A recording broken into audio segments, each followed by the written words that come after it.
At so ayan, hi guys! Welcome back at channel natin at ito na nga po sa episode 146 para kay season 4 natin kay One Punch Man at huwag na natin patagalin pa. Simulan na natin yan at nung sa nakaraan nga ay dito tayo natapos sa pagdating na nila sa Itama dyan sa may battlefield at now ang continuation niyan is eto naman na. So ito tingin-tingin sa paligid nila muna.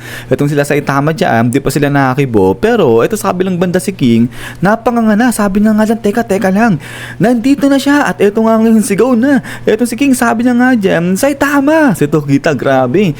Ang happy, ang saya-saya ni King nung makita niya. Ayang si Saitama, gumaan yung kanyang pakiramdam. At din ito ngayon, tayo na. Itong sila Kalbo, sabi nga dito ni Flashy, teka lang, ano nangyari dito? Kasi parang ang gulo nung nakikita nila dyan. At habang ito si Kalbo naman, sabi niya nga dyan, nasa na si Blast kasi biglang nawala si Blast eh. At ito ngayon, pagtingin ni Flashy dyan sa paligid niya, nakita niya mga bagsak na. Itong kasamahan niya mga S-Class-Zero. So kaya ito sabi ni Flashy, teka lang, mga halimaw ba yung tumalo sa mga to, lahat sila tinalo kasi ayun mga lupaypay na rito yung mga S-Class-Zero. Tapos ayun si Zombie Man, wasak-wasak pa yung katawan. At din eto maya-maya pa may napansin dyan.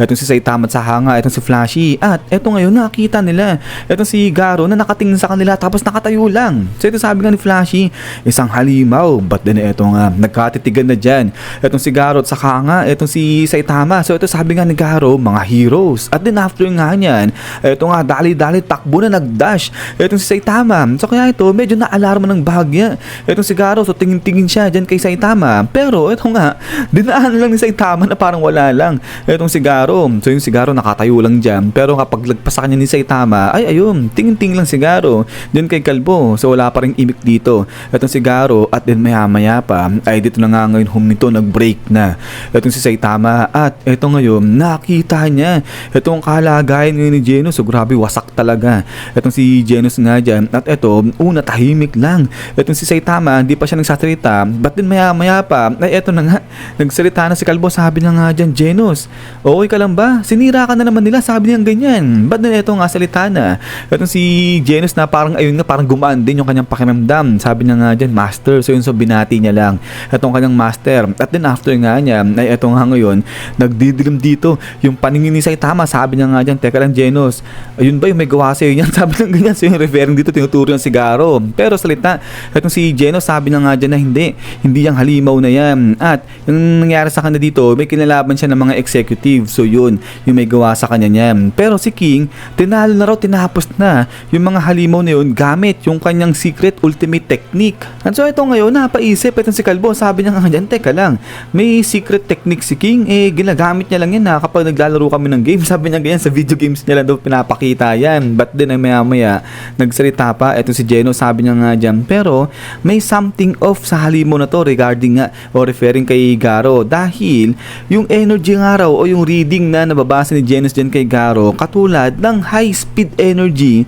ng technique na ginamit ni King. So hindi niya raw alam kung bakit ganun. So ito sabi nga ni Genos, baka siguro niyan kasi nagma-malfunction na siya kaya nagkakagulo-gulo na yung kanyang reading. Pero yun ngayon ay medyo tingin-tingin lang etong si Saitama doon kay Garo at medyo napapaisip dito itong si Kalbo. At din ay maya pa ito nga balik dito kay Garo at sabi niya nga rito, ano nangyayari sa kanya at pati dito sa katawan niya. So ito tingin-tingin si Garo dyan sa kanyang mga kamay kasi nga bigla nagkaroon siya ng mga kukun na pagkalaki-laki sa pagkahaba-haba. At ito nga ngayon sabi ni Garo na wala siyang talagang natatandaan, hindi niya nga alam kung paano siya umakyat dyan sa may itaas. At ang nangyari sa kanya, nawalan siya ng malay habang natatabunan siya ng mga rabbles. So hanggang dun lang yung naaalala niya. At maliban pa nga rito ay nanaginip nga raw siya at napanaginipan niya eto nung kanyang nakalipas yung kanyang past na kung saan tinuturuan pa siya ni Silver Fang. At eto nga naalala niya rin yung turo sa kanya ni Silver Fang na ang unang-unang dapat gawin ni Garo, i-train niya muna yung kanyang spirit at pagkatapos nga nito sundin niya kung ano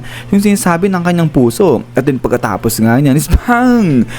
Dito naman dali-dali biglang umatake itong si Flashy, sinipa niya itong si Garo pero yun nakailag din kagad dyan itong si Garo. At then pagkatapos nga niya itong break dyan itong si Flashy, nagulat siya kasi nga nakailag itong si Garo partida, may ibang iniisip pa yan. At ito nga ngayon forma bigla dyan itong si Garo, sabi niya nga dyan, ikaw si Flash S-rank hero na pang 13. At ito salita pa si Garo, sabi niya nga dyan na yung mga hero dapat di raw backstab yan. So ibig sabihin dapat hindi yan umaatake ng pabigla-bigla tapos galing pa dun sa may likuran. Pero ito nga salita dito.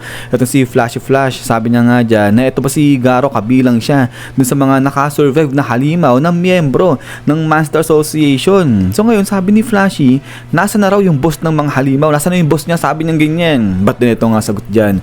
Ito si Garo sabi niya nga dyan na oo nga, may naaalala pala siya pagdating sa boss ng mga halimaw niya si Orochi pero makinig daw sa kanya. Ito si Flash at ito nga ngayon tindig na. Ito si Garo sabi niya nga dyan na siya si Garo at aangat nga raw siya hanggang sa threat level na agad at paparusahan niya ang sangkatauhan ng buong mundo. So kaya nga ito nagulat. Ito si Flashy sabi niya nga dyan, teka lang, ikaw si Garo, yung hero hunter? At ito sagot pa si Garo, sabi niya nga dyan na teka lang, di rin siya kabilang sa Monster Association, di siya miyembro nun dahil masyado raw maliit itong Monster Association para sa kanya. At din ito nga ngayon, biglang may nagsalita sa likuran nila, sabi ko lang nga ba, ayan din yung suspecha ko. At then after nga niya, is pak, sige grabe.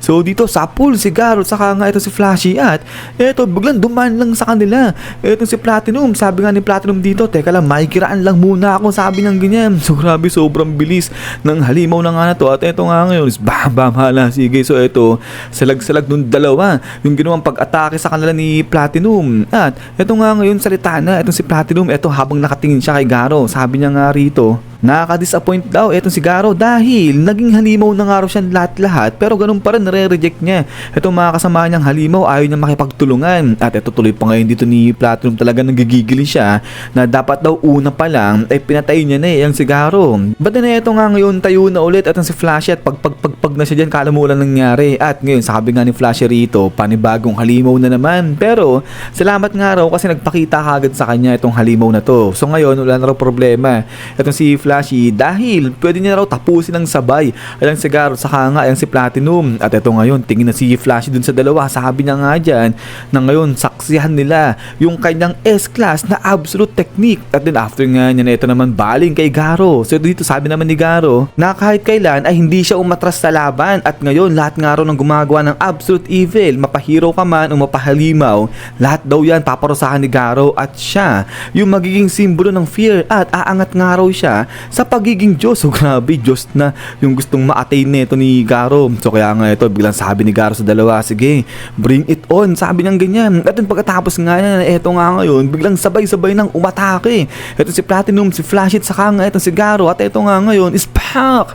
So dito suntok sipa ito si Platinum at saka nga ito si Flashy. So nagkasalagan pa sila dyan ng kanilang mga bawat pag-atake. Pero maya-maya ay dun sa may taas nila nandun si Garo. At then after nga niya blagag.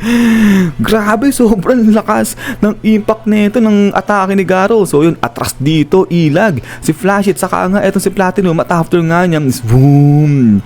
Grabe, kala mo nagkaroon ng explosion dito pagsabog yung atake ni Garo, angatan dito itong mga malalaking tipak ng bato. At after nga niya is pang pangala, sige grabe.